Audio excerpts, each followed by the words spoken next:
దానం నాగేందర్ కాంగ్రెస్ పార్టీకి కంట్లో నలుసుగా మారుతున్నారా? ఆయనతో ప్రభుత్వానికి తలనొప్పులు పెరిగాయా? నాగేందర్ ఇప్పుడు స్వపక్షంలో విపక్షంగా తయారయ్యారా? అధికార పక్షంలో జరుగుతున్న చర్చ ఏంటి? Watch this ABN spotlight.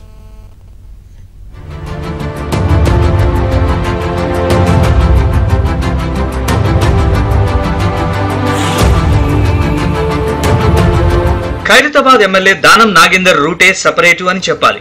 ఎప్పుడు ఏదో ఒక హడావిడి చేస్తూ గ్రేటర్ హైదరాబాద్ లో తనకంటూ ఒక ప్రత్యేక గుర్తింపు తెచ్చుకున్నారు నాగేందర్. పీజేఆర్ తర్వాత ఖైరతాబాద్ నియోజకవర్గాన్ని దానం కంచుకోటగా మార్చుకున్న మాట వాస్తవం. పైగా అధికార పార్టీలోకి వెళ్లడంలో ఆయన పెద్ద జమ్ జిలానీ అన్న పేరు కూడా ఉంది. గతంలో ఆయన కాంగ్రెస్ నుంచి టీడీపీలో చేరారు. ఆ తర్వాత టీడీపీని వీడి హస్తం పార్టీ కండువా కప్పుకున్నారు. ఆ తర్వాత కాలంలో కాంగ్రెస్ ని వదిలి బీఆర్ఎస్ లో జాయిన్ అయ్యారు. ఇటీవల గులాబీ పార్టీకి గుడ్ బై చెప్పి కాంగ్రెస్ కండువా కప్పుకున్నారు. అంతటితో ఆగకుండా ఎమ్మెల్యే పదవికి రాజీనామా చేయకుండానే సికింద్రాబాద్ లోక్సభ స్థానానికి కాంగ్రెస్ తరపున పోటీ చేసి ఓడిపోయారు. బీఆర్ఎస్ వేసిన అనర్హత కేసు కారణంగా దానం నెత్తిన కత్తి వేలాడుతూనే ఉంది.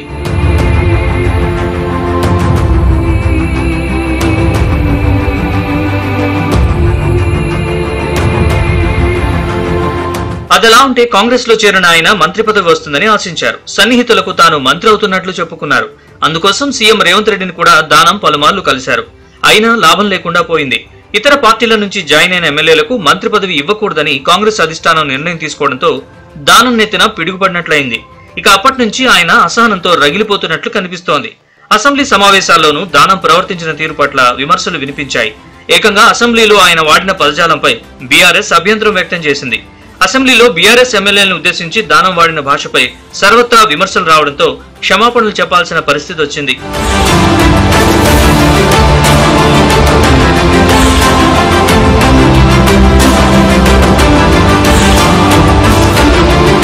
తాజాగా ప్రభుత్వం హైదరాబాద్ లో చెరువుల పరిరక్షణ, ప్రభుత్వ స్థలాల రక్షణ, అక్రమ నిర్మాణాలను అరికట్టడమే లక్ష్యంగా హైడ్రా పేరుతో ఒక వ్యవస్థను ఏర్పాటు చేసింది. హైడ్రాకు కమిషనర్ గా ఐపీఎస్ అధికారి రంగనాథ్ను నియమించింది. వెంటనే ఆయన రంగంలోకి దిగారు.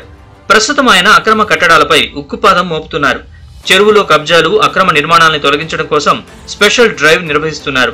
ఈ క్రమంలో నందగిరి హిల్స్ లోని గురుబ్రహ్మ నగర్ వ్యవహారం కొత్త సమస్య సృష్టించింది.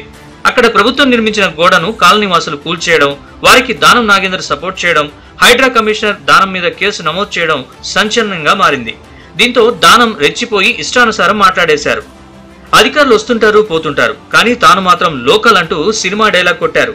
ప్రివిలేజ్ నోటీస్ ఇస్తానని హెచ్చరించారు. ఎక్కడ చెప్పాలో నేను ప్రివిలేజ్ మోషన్ నోటీస్ ఇస్తున్నా కాబట్టి ప్రివిలేజ్ మోషన్ ఇచ్చినప్పుడు ఏ డిపార్ట్మెంట్ వాళ్ళు సోమోటోగా కేసు పెట్టించారో దాని మీద నేను మాట్లాడతాను. నేను ఆల్రెడీ ముఖ్యమంత్రి గారి ఆఫీస్కి నేను జరిగిన సంఘటన అంతా పంపించాను. తప్పకుండా దీని మీద ఎక్కడ యాక్షన్ తీసుకోవాలో అక్కడ తీసుకుంటాం. ఎందుకంటే కొంతమంది ఆఫీసర్లకు కొన్ని ఉద్యోగాలు ఇష్టం ఉండదు. ఇదంతా ఏంటంటే ఇలాంటి ఉద్యోగం ఇష్టం లేక ఇక ఇట్లాంటి పనులు చేస్తే మమ్మల్ని తీసేసి ఇంకా మంచి ఉద్యోగం ఇస్తారు ప్రయత్నం చేస్తారు. కాబట్టి ఆ ప్రయత్నంలో భాగంగా మా మీద కూడా కేసు పెట్టిరేమో సంతోషమే, దాన్ని వెల్కమ్ చేస్తాం. మా మీద ఇంతకుముందు గతంలో మేము ప్రజా వ్యతిరేక విధానాలకు పోరాడినాం. అప్పుడు చేసినప్పుడు 190 కేసులు ఉండే నా మీద. ప్రజా వ్యతిరేక విధానాలు, తెలుగుదేశం పార్టీకి వ్యతిరేకంగా పోరాడినాం. ఇది కూడా ప్రజా సమస్యల మీద పోరాడుతున్నాం. ఇంకా 10 కేసులు పెట్టుకున్నా నేను భయపడను. ఇలాంటి ఆఫీసర్లు ఇంతమందిని చూసినా ఇంతమంది పోయి నా ముందుకెచ్చి. అయితే దానం నాగేందర్ తీరుపై కాంగ్రెస్ పార్టీలోనూ ప్రభుత్వ వర్గాల్లో అసంతృప్తి వ్యక్తమవుతోంది.